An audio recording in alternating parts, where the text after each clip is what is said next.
देखिए, जो horticulture industry है, मेवा इंडस्ट्री है, ये सब सरकारें जानती हैं। ये जम्मू कश्मीर की, बिलखुसूस कश्मीर की रीढ़ की हड्डी है, और नेशनल हाईवे हमारी इस रीढ़ की हड्डी की शहरग है। तो ये नेशनल हाईवे आज मरकज़ी सरकार के पास नहीं गई है, ये हमेशा से सेंट्रल गवर्नमेंट के पास रही है। मगर जितनी भी सरकारें थी उनको ये एहसास था कि फ्रूट इंडस्ट्री ने जम्मू कश्मीर को बहुत मुश्किल हालात में ज़िंदा रखा है। ये लाखों लोगों को रोज़गार देती है, ये लाखों जो करोड़ों रुपए की इसकी आमदनी होती है, जिससे यहाँ घर चलते हैं, हमारा स्टेट चलता है। तो उनका ये होता था कि कोशिश होती थी कि ये नेशनल हाईवे जल्द से जल्द इसको ठीक किया जाए। तो आज भी उमर साहब ने गडकरी जी को फ़ोन किया, मगर ये फ़ोन वो आज से 15 दिन पहले भी कर सकते थे। हम ये तो सबको पता है कि नेशनल हाईवे जम्मू कश्मीर के पास नहीं है। ये हमेशा से, फारूक साहब का टाइम हो, मुफ्ती साहब का टाइम हो, मेरा टाइम हो, हमेशा ये मरकज़ी सरकार के पास रहती है। इवन उमर साहब के टाइम में भी। तो ये कहना कि ये मेरे पास नहीं है, तो वो तो आप अपनी ज़िम्मेवारी से तो आप फारिग नहीं कर सकते अपने आप को, क्योंकि इस वक्त इन लोगों ने पूरा साल भर ही अपना खून पसीना बहाते हैं, उसके बाद बैंकों से लोन लेते हैं, कर्जा लेते हैं, और आज करोड़ों रुपए का, अरबों रुपए का फ्रूट हमारा ज़ाया हो गया है। और अभी भी सड़क पे, मतलब कितनी देर ये सड़क ठीक रहेगी हमें पता नहीं है।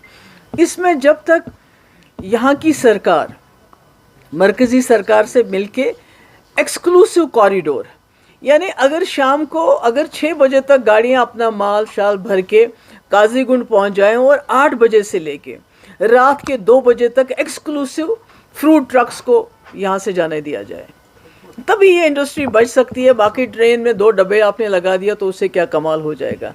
अनलेस एंड अनटिल आप पूरी ट्रेन जिसमें बहुत ज़्यादा माल जाता हो, और फिर वो भी वहाँ मंडीज़ तक पहुँचाना उनके लिए बहुत मुश्किल होता है। मेरा ये है कि ये बड़ा सीरियस मामला है, इसमें यहाँ की सरकार को इसमें सीरियसली लेना चाहिए था, और गडकरी साहब के साथ मसला उठाते हुए ये बात बहुत पहले हमें रफ़ा दफ़ा की होनी चाहिए थी। मैंने 2 सितंबर को इस पे बयान दिया था, क्योंकि तभी मुझे पता लग रहा था कि ये जो अगर अभी इसमें कार्रवाई नहीं करेगी सरकार, तो आने वाले वक्त में हमारे लोगों को, हमारे किसानों को बहुत दिक्कतें होंगी, क्योंकि टूरिज़्म तो ऑलरेडी ठप हो चुका है, आप देख रहे हैं। उसके बाद जो कसर बाकी थी वो कुछ लोगों ने, कुछ क्रिमिनल्स ने यहाँ जो मीट का, वो जो रॉटन मीट बेच के, असली लोग जो बेचारे असली मीट बेचते थे, जो होटल वाले काम करते थे, सब लोग तो एक जैसा ख़राब मीट नहीं बेचते थे, मगर यहाँ का कारोबार ही ठप हो गया। टूरिज़्म ठप, होटल वालों का कारोबार ठप, रेस्टोरेंट ठप। अब हमारी एक फ्रूट इंडस्ट्री रह गई है, तो इसको भी खुदा ना खास्ता इस तरह इतना नुकसान हो रहा है। तो मैं समझती हूँ कि ये इसमें यही है कि एक एक्सक्लूसिव कमिटेड कॉरिडोर रात के 8 बजे से सुबह के 2 बजे तक खाली जहाँ की हमारे ट्रक्स को जाने दिया जाना चाहिए, उसमें किसी और गाड़ी को अलाउ नहीं करना चाहिए। और जो रास्ते में जो पैच ख़राब है उसको बिल्कुल फ्लैट करना पड़ेगा, क्योंकि पहाड़ आता रहेगा। जब तक आप फ्लैट नहीं करोगे उसमें, तो तब तक मुझे लगता है कि ये मसला हल होने वाला नहीं है। जी, अभी आपने एक ट्वीट भी किया जिसमें सरजान बरकाती, उनकी वाइफ और दीगर प्रिजनर्स की आपने बात की कि वो जेलों में है और अनवेल है, शायद उनकी कंडीशन ठीक है।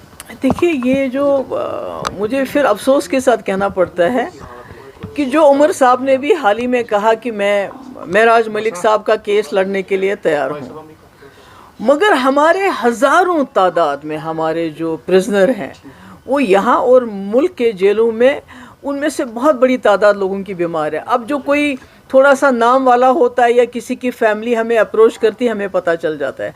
हमें मालूम नहीं कि जो हमारे प्रिजनर्स, जो कैदी हमारे बाहर के जेलों में, उनकी क्या हालत है, वो किस हाल में है। इतना टेम्परेचर है वहाँ, खाने को अच्छा क्या मिलता है वो अल्लाह ताला बेहतर जानता है। तो इसमें मुझे किसी ने कहा, अप्रोच किया किसी ने, कि ये जो शहरोज़ा है बरकती की बीवी हैं, वो काफ़ी बीमार है और उनको अभी तक शायद रिपोर्टेडली बीमार है, तो उनका इलाज नहीं हो रहा। तो देखिए, उनके घर में बच्चे हैं, अगर आपने बरकती को बंद किया तो बीवी को क्यों बंद कर रहे हैं? कम से कम इंसानियत के दायरे में उसको छोड़ दीजिए। कई लोग हैं जो बहुत ज़्यादा तकलीफ़ में है, कोई कैंसर पेशेंट है, آپ کے امیر جماعت وہ بیمار ہے، آپ کے شبیر شاہ بیمار ہیں، آپ کا جو یہ ظہور وٹالی ان کو کینسر پیشنٹ ہے. یہ تو ہمیں پتہ ہے ان لوگوں کے بارے میں، مگر جو عام خام قیدی ان کے بارے میں کچھ بھی پتہ نہیں ہے. اور تبھی میں کہتی ہوں کہ عمر صاحب کو اگر مدد کرنی ہے کسی کی تو معراج ملک صاحب کو ان کی وکالت کی ضرورت نہیں ہے، وہ وکیل کا خرچہ دے سکتے ہیں ان کے والد. مگر اگر کرنی ہے مدد تو وہ مدد کرنی چاہیے ایسے لوگوں کی جن کا کوئی پرسان حال نہیں ہے، جس میں برکتی بھی ایک، اس کی بیوی بھی ایک اسی قسم کی قیدی ہے. Thank you so much.